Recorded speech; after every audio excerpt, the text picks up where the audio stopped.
ओम शांति। नमस्ते।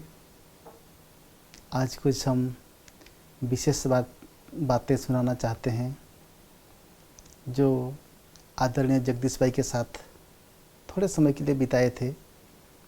उस समय जो कुछ हमने सीखा था, जो हमने लाइफ में अपनाते हैं, अपनाया है, वो आपके समक्ष कुछ रखना चाहते हैं। तो आदरणीय जगदीश भाई ने शरीर छोड़ा है 12 मई 2001 को। तो 12 मई 2001 को भाई साहब ने शरीर छोड़ा। तो इसका जो पहले से ही फिक्स हो गया था, फाइनल हो गया था, एक मुरली 11/11/2000। उस मुरली में बाबा को मालूम था कि मई महीने में जगदीश भाई जाने वाले हैं। उनको सामने रख के, एग्जाम्पल रख के एक मुरली चलाया था। तो उस मुरली का हेडलाइन क्या है? उस मुरली का था कि 11/11/2000 की संपूर्णता की समीपता द्वारा प्रत्यक्षता के शेष समय को समीप लाओ। उस समय आपको अटेंशन नहीं होगा, लेकिन अभी हम थोड़ा आप लोगों को अटेंशन दिला रहे हैं, क्योंकि हम बाबा के ज्ञान के साथ साथ थोड़ा एस्ट्रोलॉजी को भी फॉलो करते हैं। बाबा के ज्ञान और एस्ट्रोलॉजी दोनों साथ साथ थोड़ा मिलाते हैं। तो उसमें बहुत कुछ उसमें बाबा ने कहा था, बाप दादा सब बच्चों से यह श्रेष्ठ भावना रखते हैं, आशा रखते हैं कि कम से कम 6 मास कब तक पूरा होगा? मई में ख़त्म। बाप दादा फिर भी मार्जिन देते हैं, कम से कम इन 6 मास में जो बाप दादा ने पहले भी सुनाया है और अगले सीजन में भी काम दिया था कि अपने को जीवनमुक्त स्थिति के अनुभव में लाओ। सत्युग के सृष्टि की जीवन मुक्ति नहीं, संगम युग की जीवन मुक्त स्टेज। कोई भी विघन परिस्थितियाँ, साधन और मैं और मेरापन में बॉडी कॉन्शियस का आप डिटेल पढ़ लीजिएगा, इसमें है। फिर तो 6 मास में 1 मास भी नहीं, 6 मास दे रहे हैं, वर्ष का आधा दे रहे हैं। तो डेट फिक्स कर सकते हैं। तो 6 मास में कम से कम 75%, 100 तक नहीं कह रहे हैं, एवरेज ही नहीं। तो ये आप बाद में पढ़ लीजिएगा। तो इसी मुरली में ही बाबा ने जब मई मास डेट दिया था, ये बाबा को मालूम था मई महीने में अव्यक्त होने वाले हैं, इसलिए टाइम फिक्स किया था। उसमें 6 महीना टाइम दिया था। तो ये मुरली थी 11/11/2000। लेकिन 11/11/2000 में उसके बाद नवंबर का, दिसंबर, जनवरी, फरवरी, मार्च, अप्रैल, मई, 11 मई को 6 महीना पूरा हो रहा है। लेकिन 12 मई को क्यों शरीर छोड़ा? तो 12 मई को शरीर छोड़ने के बाद आदरणीय गोलिया दादी जी ने सोनीपत में भोग लगाए थे। भोग लगाने के बाद भाई साहब उस 12 दिन में कहाँ कहाँ गए, क्या क्या किया, सभी जगदीश भाई ने आदरणीय दादी जी को बताया था। और ऊपर से नीचे आते तक, आधा रास्ता तक दादी को दृश्य दिखाया था बाबा ने।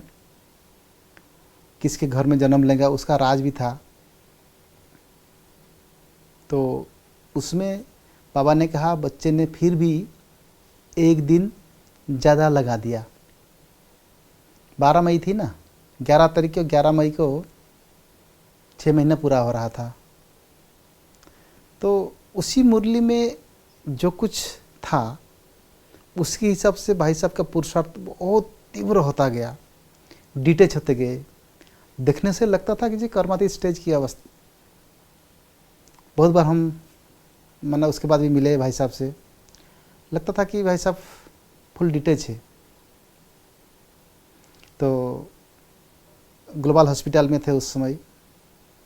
एक दिन चिमन भाई को कहते हैं, जो उनकी देखभाल करते थे, कि मुझे बाबा के घर ले चलो, मैं यहाँ से शरीर नहीं छोड़ना चाहता। तो ऐसे कैसे हो सकता है, हॉस्पिटल से कैसे ले जाएंगे बाबा के घर में। फिर उस समय दादी गुलजार दुबई में थी, तो चिमन भाई ने कुछ ऐसे बात करके दादी को पूछा कि जगदीश भाई ऐसे ऐसे बोल रहे हैं कि मैं हॉस्पिटल से शरीर नहीं छोड़ना चाहता, बाबा के घर से ही शरीर छोड़ना चाहता हूँ। तो फिर ठीक है, वो जैसा कहता है ऐसे करो। फिर एक मधुबन में पांडव भवन में एक सुखधाम है, रूम नंबर 29, उस 29 रूम नंबर में शिफ्ट किया गया। शिफ्ट करने के बाद 2-3 दिन के बाद शरीर छोड़ दिया।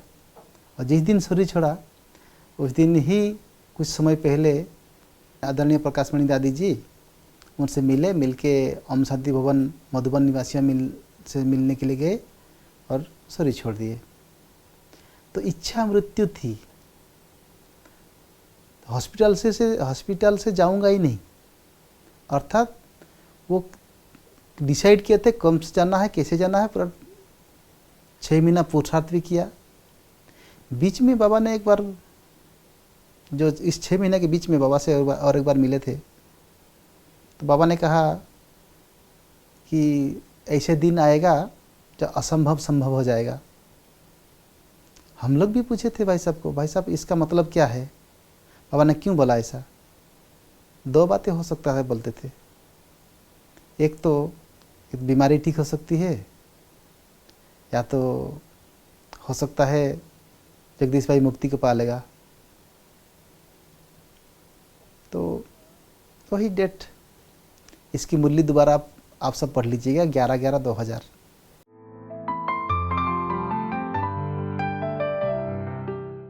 मैं उस समय डेरावाल नगर में रहता था। डेरावाल नगर शक्ति नगर सेंटर का कनेक्शन है। जब हमने वहाँ रहना शुरू किया, भाई साहब भी शक्ति नगर से शिफ्ट होकर डेरावाल नगर आए थे। तो एक दिन भाई साहब ने बोला, भाई लोग कहाँ रहते हैं। दिखा, भाई साहब ऊपर रहते हैं, छत के ऊपर 2 रूम रहता है, उस तरफ एक, इस तरफ एक, छत के ऊपर। तो भाई साहब चले गए ऊपर। जाने के बाद इस तरफ वाला जो रूम था जहाँ गुम्बज है, वहाँ दरवाज़ा खुला। खुलने के बाद जो उस बेड में बेडशीट इधर उधर बिखरा हुआ था, तो हम पीछे पीछे गए थे, बोला ये किसका बेड है। भाई साहब हमारा। बोला तुम्हारी बुद्धि ऐसी है। चले गए, रात को क्लास कराया, किसकी बुद्धि कैसी है देखना चाहते हो तो उनका बेड जाके देखो। टाइम कितना लगता है ठीक करने में।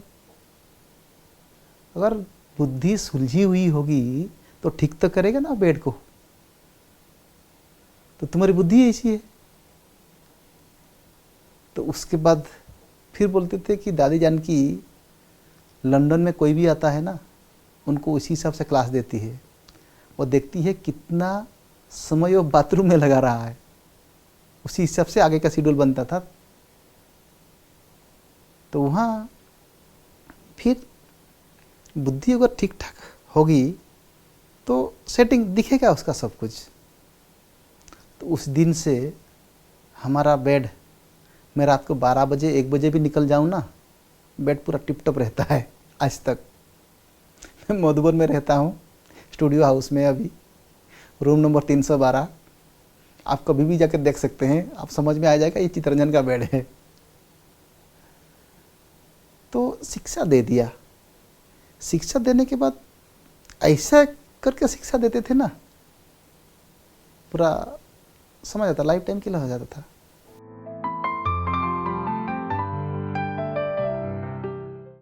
हमें अव्यक्त वाणी रोज क्यों पढ़ना चाहिए।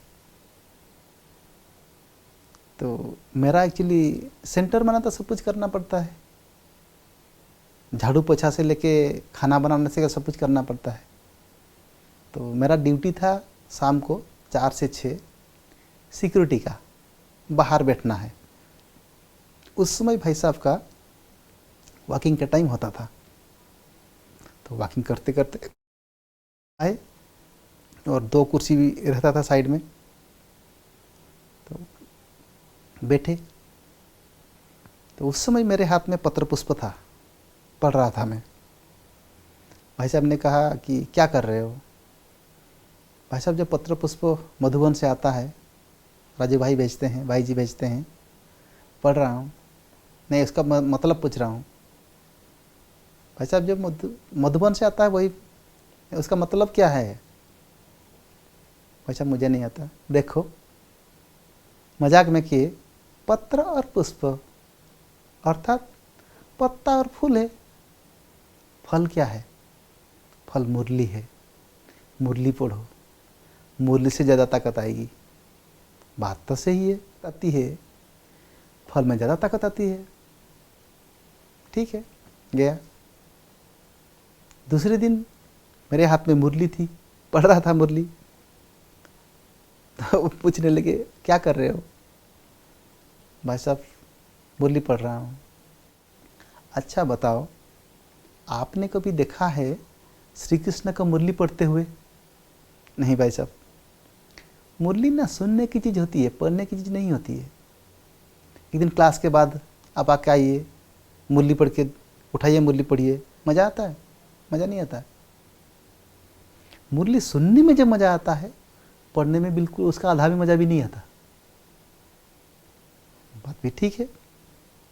तीसरे दिन मेरे हाथ में कुछ नहीं था, तो कहले आज हाथ में कुछ नहीं है, रोज़ कुछ ना कुछ हाथ में रखते हो, क्यों नहीं है? हमने बोला, भाई साहब आपने तो कहा था मुरली सुनने के लिए, हमने मुरली सुना है। फिर समझाया, देखो, सोमवार से शनिवार तक जो कुछ मुरलियाँ चलती है, आत्मा परमात्मा 3 लोक सृष्टि चक्र, हमने जो 7 डेज कोर्स किया है इसका ही विस्तार है। और जो संडे मुरली चलती है, एक टॉपिक पे चलती है, अव्यक्त मुरली, वो सोमवार के शनिवार की मुरलियाँ कोर्स है। और जो संडे की मुरली, ये फोर्स है।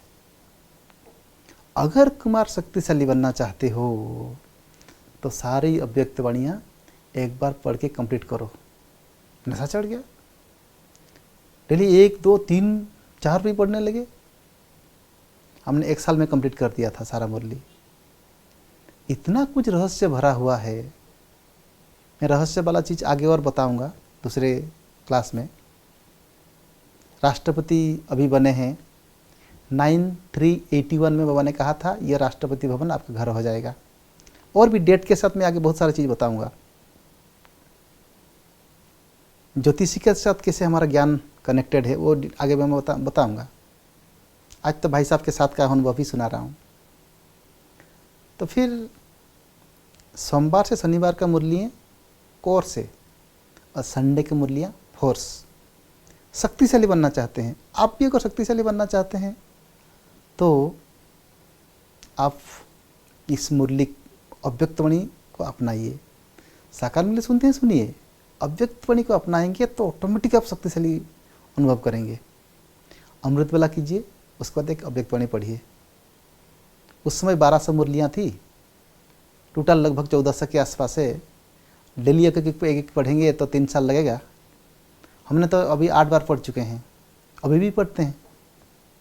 अभी 78 चल रहा है रिवीजन। तो इतना सारा रहस्य भरा हुआ है, बाबा ने सब कुछ बता दिया है। भाई साहब बोलते थे ज्ञान फुल से योग स्टार्ट। जब तक ज्ञान भरेगा नहीं, योग शुरू नहीं होगा, वेस्ट नेगेटिव कटेगा नहीं। इसलिए खूब पढ़ो। तो फिर एक दिन फिर आगे कहा कि साकार मुरली सुनने में मज़ा आता है, अव्यक्त मुरली पढ़ने में मज़ा आता है। साकार मुरली सुनो, अव्यक्त मुरली पढ़ो। फिर ऐसे वो एक दिन एक कोर्स करा रहा था, वहीं बैठे थे, तो कोर्स वाले चले गए, भाई साहब आके बैठे, मेरे को बोलने लगे, अच्छा चित्तरंजन बताओ तुम्हारा गाड़ी का नंबर क्या है? हमने कहा भाई साहब मेरा तो कोई गाड़ी नहीं है। नहीं, झूठ बोल रहे हो बोलो। भाई साहब मुझे, मेरा कोई गाड़ी नहीं है, रामचंद्र भाई तो गाड़ी चलाते हैं, मैं गाड़ी चलानी आती भी नहीं मेरे को। जाओ दिखाओ, कोर्स का किताब दाओ। लेके आया, आत्मा का लेसन निकालो। निकाला, जब निकाला गाड़ी का नंबर कितना है, क्या लिखा हुआ है, आप भी देखना। गाड़ी का नंबर लिखा हुआ है RCS 108, अर्थात रॉयल कैटेगरी सोल 108। आज के बाद भूलना नहीं गाड़ी का नंबर।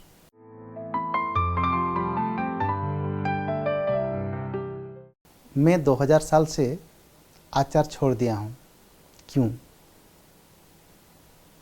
एक बार हम लोग 6 भाई लोग खाना खा रहे थे डाइनिंग टेबल में, तो वॉकिंग करते करते सामने आ गए भाई साहब। तो आने के बाद कहा कि अलग अलग तरह देखे, मैं थोड़ा उसमें ज्ञान में क्विक जवाब देने वाला, कोई प्रश्न पूछे तो फटाफट जवाब देता था। बोला अच्छा चित्रंजन बताओ, भोजन कितने प्रकार का होता है? हमने बोला भाई साहब 3 प्रकार, सात्विक, राजसिक, तामसिक। तामसिक को छोड़ो, दुनिया वालों का है।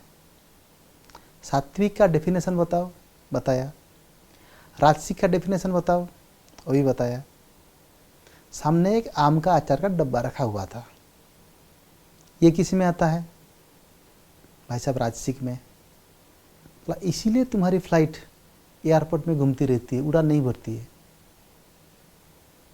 कुछ भी समझ में नहीं आया। रात को क्लास कराया, हम योग में झुटका क्यों खाते हैं? झुटका इसीलिए खा रहे हैं कि हमारी फ्लाइट एयरपोर्ट में ही घूम रही है, उड़ान नहीं भर रही है। योगी कितने प्रकार का होते हैं? 4 प्रकार के योगी। 1 नंबर झुटका खाने वाले। जहाँ भी योग भट्टी हो रहा हो ना, देखेंगे 4 प्रकार के योगी मिलेंगे। कैसे? 1 नंबर झुटका खाने वाले ऐसे।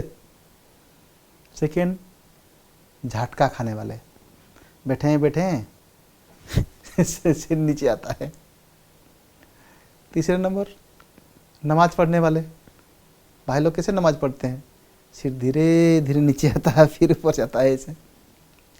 चौथा परफेक्ट योगी। अगर भगवान के साथ कनेक्शन हो गया तो उड़ जाएगा ना, एयरपोर्ट में घूमेगा नहीं वो। तो इसीलिए अगर भगवान के साथ ऐसी चीज खाते रहोगे तो अभी 2 बजे उठ के योग करने के लिए कोशिश कर रहे हो, संभव है? नहीं भाई साहब। उसी दिन से हमने आचार छोड़ दिया है, 2000 की बात है।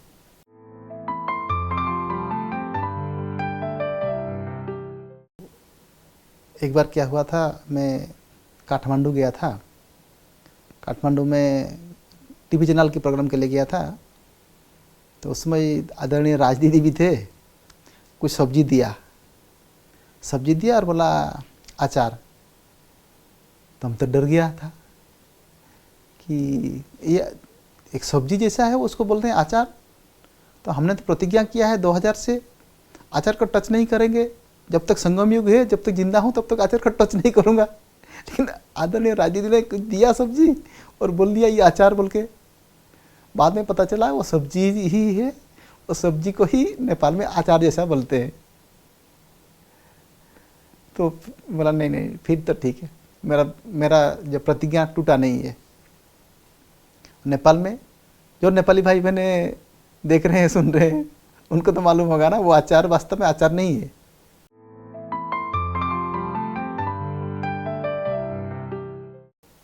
इस ईश्वरीय विश्वविद्यालय में ट्रांसपेरेंट रहना जरूरी है। एक बार कुमारों का क्लास चल रहा था, तो एक कुमार को सामने बुलाया, रुमाल दिखाओ बोला। दिखाया, इतना साफ नहीं था। दूसरे कुमार को बुलाया, दिखाओ, वो भी साफ नहीं था। तीसरे कुमार को बुलाया, दिखाओ, वो भी साफ नहीं था। तीनों को जगह बिठा दिया। देखो तुम कपड़े तो ठीक ठाक पहने हुए हो ना, साफ सुथरा, लेकिन रुमाल गंदा क्यों है? ये कपड़े रोज जो बदलते हो, ऑफिस जाते हो, स्कूल कॉलेज जहाँ भी जाते हो, चाबी जो कुछ चाबी वगैरह रुमाल निकाल के रखते हो साइड में, फिर ड्रेस चेंज करते हो ना। हाँ भाई साहब, उसमें तो देखते हो ना ये रुमाल गंदा है, साफ नहीं है, देखते थे हो ना। हाँ भाई साहब, उस समय गंदा रुमाल देख के संकल्प आता होगा ना, कौन देखता है? तो कौन देखता है इसका मतलब ये है तुम्हारे अंदर छिपाने का संस्कार है। बहुत बार हम न चाहते हुए गलत काम कर देते हैं, कौन देखता है? ऐसे अगर डबल पर्सनालिटी वाले हो रहेंगे तो इस ईश्वरीय विद्यालय में आप लंबा समय आप टिक नहीं सकते हो।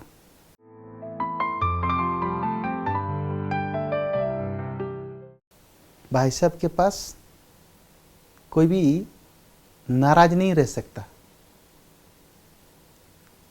एक बार क्या हुआ, एक भाई को 6 बजे भेजा था बाहर कुछ सेवा के लिए, 2 घंटा था सेवा करके लौटने का। आया शाम को 6 बजे, भाई साहब से मिला तो भाई साहब ने कहा तुम तो बड़े विचित्र हो, सवेरे 6 बजे गए, 2 घंटा सेवा पूरा करके आना था, शाम को 6 बजे लौट रहे हो। तो वो भाई को थोड़ा लग गया, नाराज होके जाके सो गया, खाना नहीं खाया नहीं। तो भाई साहब को हम लोगों ने बता दिया कि भाई साहब वो तो सो गया नाराज होके। भाई साहब ने बोला बुलाओ। भाई साहब बुला रहे हैं, बुलाया, आया नहीं। दोबारा बुलाया तो भी नहीं आया। तीसरी बार बोला, जाके उनको ऐसे बोलना कि जगदीश भाई बुला रहे हैं बोल के। भाई साहब ने ऐसे बोला जगदीश भाई बुला रहे हैं। तो आया, सामने बिठाया, कहा सामने जो दिखाई दे रहा है ये शिव बाबा का चित्र है? नहीं भाई साहब। ब्रह्मा बाबा का चित्र है? नहीं भाई साहब। फिर तुम कौन हो? बोलता है विचित्र हूँ। तो यही बात तो हमने बोला था आपको, आप बड़े विचित्र हो। उसी से आप नाराज होके खाना नहीं खा के जाके सो रहे हो। तो वो भाई साहब भी खूब हंसने लगे, वो भी खूब हंसने लगा। फिर यहीं वही बिठा करके बहनों से खाना मंगाया भाई साहब के रूम से ही, फिर खाना के लिए उसको भेज दिया। तो ऐसी रमणीकता से भी कोई नाराज भी नहीं हो, रमणीक भी हो, सब कुछ करके हर एक को संतुष्ट करते थे। वो क्वालिटी थी। हमने ज़्यादा नहीं, 1.25 साल, उसमें भी मिलने का तो बहुत कम समय रहा, तभी बहुत कुछ हमने पते सीखा।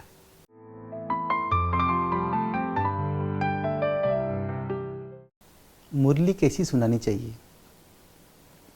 एक दिन मुरली पूरी हो गई। पूरी होने के बाद कहा एक भाई को, क्लास से एक भाई को बुलाया।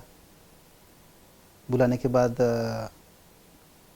कहा, पूछा उनको आज मुरली सुना? हाँ भाई साहब। मुरली कैसी थी?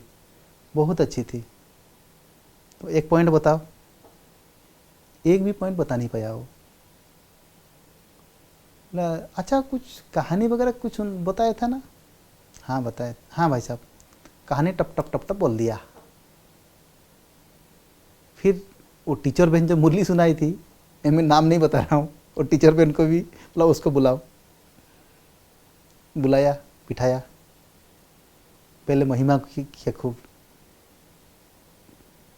बोला बहुत अच्छा मुरली सुनाया, सब कुछ ये। अच्छा मैं आज ये भी इतना अच्छा मुरली सुना, लेकिन एक भी पॉइंट इसको याद नहीं है। बीच में कुछ कहानी आपने सुनाया था, वो कहानी इसको याद है। बहन आज के बाद ना ऐसा नहीं करना, मुरली के बीच में ना मुरला नहीं सुनाना। क्लास कराना है तो पहले कराओ, आखिर में कराओ। मुरली के बीच में ना मुरली ही सुनाओ पूरा, ताकि मुरली के महावाक्य लेके के जाए। अपने देश का तो कल्याण कर दिया। एक भी पॉइंट याद नहीं है और कहानी लेके जा रहा है बेचारे। तो ऐसे कहते कहते टीचर बहनों को भी शिक्षा देते थे और ऐसे ऐसे गाइड करते थे।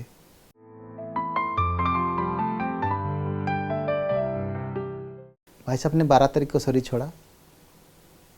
अगर गणेश का स्पेशल बदला लेना चाहते हो तो 13 तारीख अमृत वेले उठ के बाबा को याद करेंगे, भाई साहब को याद करेंगे तो गणेश का वरदान भी मिलेगा, विशेष अटेंशन।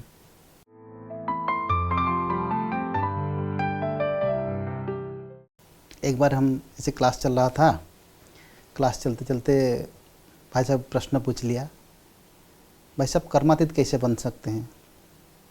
तो हंसी हंसी में मजाक में बोला, मैं 48 साल हो गया 2 बजे उठ के तपस्या कर रहा हूँ, अभी तक कर्मातीत नहीं बना हूँ, तुम अभी बोल रहे हो कर्मातीत कैसे? मजाक में बोला। फिर समझाने लगे, अगर कर्मातीत बनना चाहते हैं तो 2 बातें, एक तो हार्ड डोकी सेवा करो, अर्थात इतनी हड्डी हड्डी सेवा करो जो बेड में जाओ लेटने के लिए तो इधर मुड़ो आह, उधर मुड़ो आह, इतनी हड्डी हड्डी सेवा करो, तो खूब तपस्या करो, 2 बजे उठो, 3 बजे उठो कि तपस्या करो, तब आप कर्मातीत बन सकते हैं। हम जब भाई साहब के पास गए थे उस समय अलग अलग किताब, ज्ञान निधि, ज्ञान प्रवाह, वो सारा किताब लिख रहे थे, लेकिन अंतिम समय जैसे जैसे आया वो लिखना बंद हो गया। हमारा सौभाग्य है, रात को भाई साहब को कुछ तकलीफ़ हो तो इसलिए हम बाहर के कमरे में सोते थे। तो एक दिन ऐसे रात की क्लास करते करते कहा कि ये एक दुनिया के लिए चैलेंज के रूप में एक किताब लिख रहे हैं, ये आखिरी किताब होगा जगदीश भाई का, योग बल से संतान।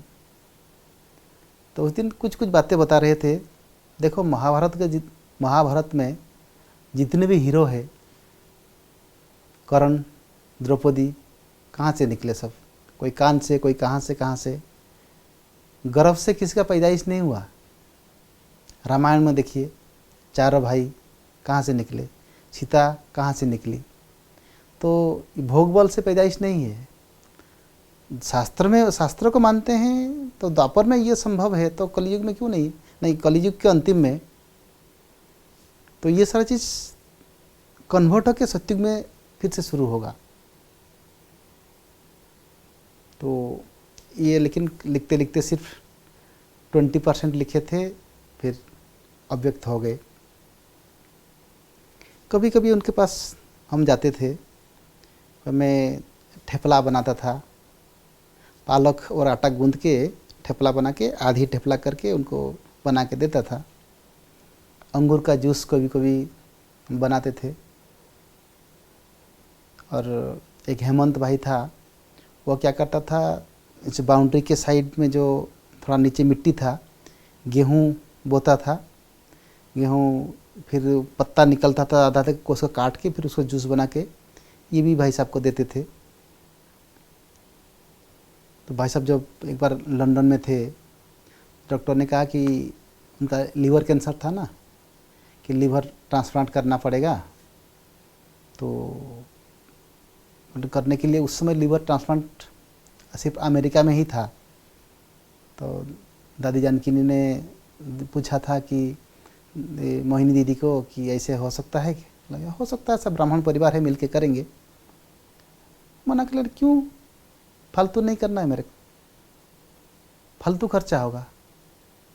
मेरी आयु 72 साल है, मैं कितना भी प्लांट करो, कुछ भी करो, मैं रहने वाला नहीं हूँ, क्यों करना है फालतू खर्चा? मुझे मालूम है मेरी आयु 72 साल है, उतने में ही मैं जाने वाला हूँ। इसलिए संस्था में 2 आत्माओं को सब कुछ मालूम था, देखा था। जगदीश भाई जी ने दिव्य दृष्टि से देखा था, गुल्ला दादी ने साक्षात्कार में देखा था, सब कुछ मालूम था इनको। तो क्योंकि 72 साल में वो चले गए। मैं कभी कभी ज़्यादातर दिन नहीं, जितना दिन उनके साथ रहा।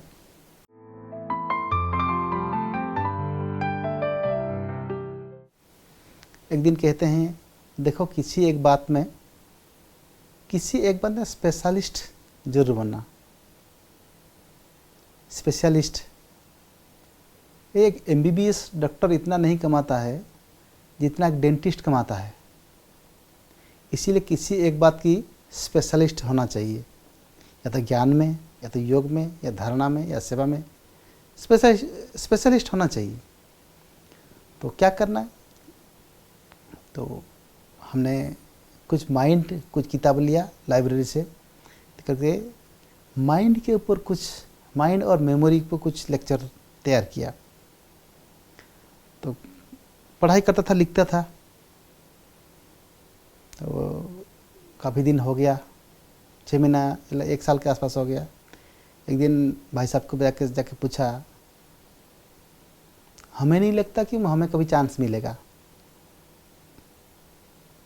यहाँ तो अच्छे से क्लास कराने वाले दीदियाँ हैं, बहनें हैं, बड़े स्पीकर से, हमें क्यों चांस मिलेगा? हम तो छोटे हैं बिल्कुल, क्यों चांस मिलेगा? तो भाई साहब ने एक बात कहा कि दुकान में माल अच्छा हो और बिकेगा नहीं, ऐसे हो सकता है क्या? मतलब अगर घटिया माल है इसलिए नहीं बिक रहा है, अर्थात तुम्हारा प्रिपरेशन अच्छा नहीं है। आपने खुद को अगर योग्य बनाया तो आप बाबा के इंस्ट्रूमेंट हो, बाबा आपको यूज करेगा ही करेगा। हम बहुत बार कहते हैं कि मुझे चांस नहीं मिलता है, बकवास है। चांस नहीं मिलता, हो ही नहीं सकता। आप आपने को योग्य बनाया ही नहीं। योग्य बना, ऑटोमेटिक यूज करेगा बाबा। जब तक योग्य नहीं हुआ तो भगवान क्या यूज करेगा? उनके पास तो हजारों है, लाखों है, बच्चे हैं, आपको क्यों यूज करेगा? आपको यूज करने के लिए आपको उसी हिसाब से तैयार करके भगवान के सामने आएंगे, तब तो भगवान यूज करेगा ना। फिर काफ़ी दिन हो गया, और अच्छी तरह से तैयारी करो, और स्टडी किया। तो एक लेक्चर तैयार किया था हमें मेमोरी और मोटिवेशन का। हाँ, एक बार क्या हुआ था, नवोदय के 80 टीचर्स आए थे। उनके लिए जो टीचर बहन मेन क्लास कराने वाली थी वो बहुत बीमार हो गई। इतना बीमार हो गई कि वो क्लास नहीं आ सकती, क्लास नहीं करा सकती हो। तो सबको पता था कि ये कुछ लिखता रहता है, पढ़ता रहता है। तो हमें कहा कि आप 1 घंटा मिल सकते हो, क्लास करा सकते हो नहीं बोला हमें। पूछा कि 1 घंटा मिल सकते हो? बोला हाँ मिल सकता हूँ। तो मिल के टीचरों को कुछ एक्टिविटी डेमो इशारा करा करके मेमोरी और मोटिवेशन इसके ऊपर ही और कुछ आइस ब्रेकिंग मिला करके क्लास कराया था हमने, 1.25 घंटा, 1 घंटा 15 मिनट के आसपास। तो उनको इतना अच्छा लगा। आखिर में प्रोग्राम पूरा होने के बाद फीडबैक लिखते हैं। तो फीडबैक लिखते हैं क्या अच्छा लगा। उनको आत्मा परमात्मा थोड़ी अच्छा लगेगा। मेमोरी के ऊपर स्टूडेंट के लिए जो कुछ चाहिए, उनको जो कुछ चाहिए वही तो अच्छा लगेगा ना। उसी प्रोग्राम में आशा बहन भी थी, ब्रिजमन भाई साहब भी थे, हमारे थे, और कोई 1-2 बहन थे। सभी से मेरा नाम 1 नंबर में लिखा था। क्यों? उनको आत्मा परमात्मा थोड़ी चाहिए। टीचरों को लिए तो मेमोरी चाहिए ना। बच्चों को कैसे सिखाएंगे और उनको कैसे चाहिए, यही चीज़। तो मेरे को याद आया, भाई साहब कहते थे आपके माल अच्छा हो, प्रिपरेशन अच्छा हो तो आपको मौका मिलेगा ही मिलेगा।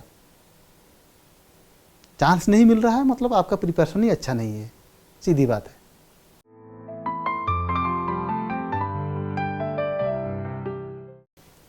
भाई साहब ट्रांस में क्यों नहीं गए? एक बार एक पंजाब की संदेशी बहन थी, भाई साहब ने बोला, आप लोग इतना जाते हो, भोग लगाते हो, संदेश सुख समर्पण जाते हो, आप उस दिन गुरुवार का दिन था, अब बाबा को बोलना ना, बाबा हमें भी तो एक बार दिखाए, सुख समर्पण दिखाए, मैं भी तो देखूं एक बार। तो बहन गुरुवार भोग लगाई, भोग लगाने के बाद आखिर में कहा, बाबा जगदीश भाई जी ने कहा है कि उनको भी एक बार सुख समर्पण का अनुभव कराना है, कराइए ना, रिक्वेस्ट किया है। बाबा ने बोला कभी नहीं बुलाएगा। क्यों क्यों बाबा? बोला वो नीचे ही इतना प्रश्न पूछता है, ऊपर आएगा तो नीचे जाएगा ही नहीं, इसलिए कभी नहीं बुलाएगा बाबा। बात गणेश थे ना, जिज्ञासा तो थी, होती थी ना उनको सारा। शुरू में भाई साहब सुनाते थे कि हम मधुबन जाते थे, ब्रह्मा भोजन खाने के समय आलू रस मिलता था, और आलू रस ऐसे करके अगर एक आधा टुकड़ा मिल गया ना, हम बहुत अपने को किस्मतवान समझते थे।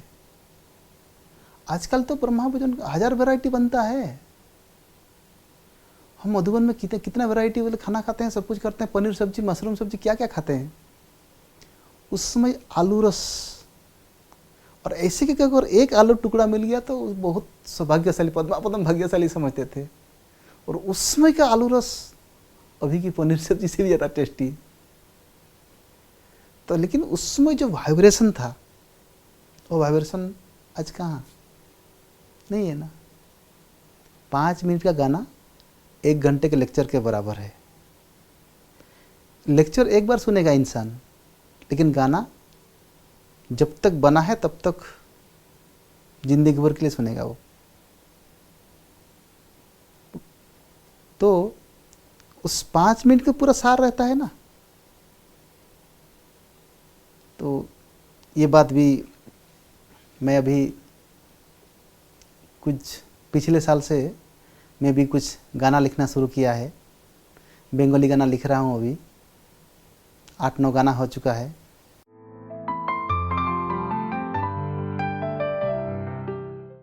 पंक्चुअल कैसे थे? मधुबन में पहले क्या होता था, रात्रि क्लास अनाउंसमेंट होता है, आज रात्रि क्लास फलाने भाई कराएंगे। तो उस दिन अनाउंसमेंट हुआ ज्ञान सरोवर में, उसमें ही हम ज्ञान सरोवर में थे कि आज जगदीश भाई जी क्लास कराएंगे। ठीक है, 9 बजे क्लास कराएंगे। आके कुर्सी पे बैठ गए 9 बजे, 5 मिनट 10 मिनट 15 तक 12-13 मिनट बैठ के फिर उठ के चले गए। रास्ते में जा रहे हैं, 2-3 भाई लोग मिले उनको, तो भाई साहब आपका क्लास था ना? क्लास पूरा हो गया। नॉर्मली क्या होता है, क्लास 9 बजे का अनाउंसमेंट होता है, सभी लोग आते हैं 9:15 बजे, 9:15 से 10 बजे क्लास होता था। लेकिन उस दिन भाई साहब 9 बजे माना 9 बजे आके बैठ गए, 10 मिनट के बाद उठ के चले गए। दोबारा कितना रिक्वेस्ट किया तभी नहीं आया दोबारा। टाइम की वैल्यू, एक्यूरेट माना एक्यूरेट, पंक्चुअल माना पंक्चुअल। दूसरे दिन बड़ी दादी ने हम लोगों को इतना क्लास कराया था। आपको पता है जगदीश भाई पंक्चुअल है, सब कुछ पंक्चुअल है, तो क्यों नहीं 9 बजे आए? सभी तो 9:15 बजे आते हैं, लेकिन भाई साहब उस दिन अनाउंसमेंट हुआ 9 बजे, माना 9 बजे पहुंचना है। एक दिन एक टीचर बहन जो क्लास कराने के समय 10 मिनट लेट पहुंची। बाद में टीचर बहन को बुलाया, कहा जितने क्लास करा रहे थे स्टूडेंट कितने थे? वो 200 स्टूडेंट में आपने 10 मिनट लेट पहुंचा, मतलब एक का आपने 10 मिनट वेस्ट किया। 10 मिनट ऊपर वेस्ट किया तो 200 × 10 गुणा करो, कितना होगा? आपने इतना टाइम वेस्ट किया, इतना टाइम वेस्ट किया, तो टाइम वेस्ट किया तो आपको ये टाइम में ही आपको एक दिन वेस्ट करेगा। ध्यान रखो। हम कभी बार ये बात तो सोचते ही नहीं है, और 10-5 मिनट तो हुआ है, और वहाँ 40 लोग भी बैठे होंगे, तो एक का 5 मिनट तो कितना हुआ, 40-50। ये हम कभी नहीं सोचते। तो इसीलिए मैं भी चाहता हूँ, बहुत बार ऐसा होता है कि जो टाइम बोला हुआ है उससे पहले ही पहुँचो। तो भाई साहब बोलते थे, अगर आपको जो टाइम दिया गया है, जिस टाइम में दिया गया है, अगर 9 बजे 9 से 10 टाइम दिया गया है, 5 मिनट पहले ख़त्म करो। कोई भी प्रोग्राम दिया है तो आपको ट्रेन भर के, ट्रक भर के आपको दुआएं मिलेगी। क्लास ऐसा करो कि लोगों को घड़ी देखने के लिए फुर्सत नहीं मिले। ऐसे नहीं क्लास करा रहे हो, लोग बार बार घड़ी देख रहे हैं, कब ख़त्म कब होगा, ख़त्म कब होगा। बार बार घड़ी देख रहा है तो बोलते बोले वो मुर्दा स्पीकर है, जान नहीं डाल पा रहा है। तो ऐसी थी भाई साहब की कुछ बातें याद आया तो हमने सुनाया। हम ज़्यादा समय नहीं थे, तो भी कुछ बातें हमने अपने लाइफ में जो कुछ ग्रहण किया है वो सारा आप लोगों को समझाया। क्योंकि जगदीश भाई की जो 12 मई को एक्चुअली बहुत जगह पर ना भोग भी नहीं लगता है। हमें थोड़ा दुख होता था, अंदर थोड़ा फीलिंग होती थी, क्यों नहीं भोग लगता है, लगना तो चाहिए ना। तो इसीलिए भाई साहब को लोग भूल ही गए थे। हमने 2 साल पहले एक गाना बनाया था, हे ऋषि दधीची है युग संजय। थोड़ा याद करने का, वो गाना भी मैं यूट्यूब में दे दूँगा, लिंक दे दूँगा, उसको भी आप 12 मई को ज़रूर बजा सकते हैं क्लास में।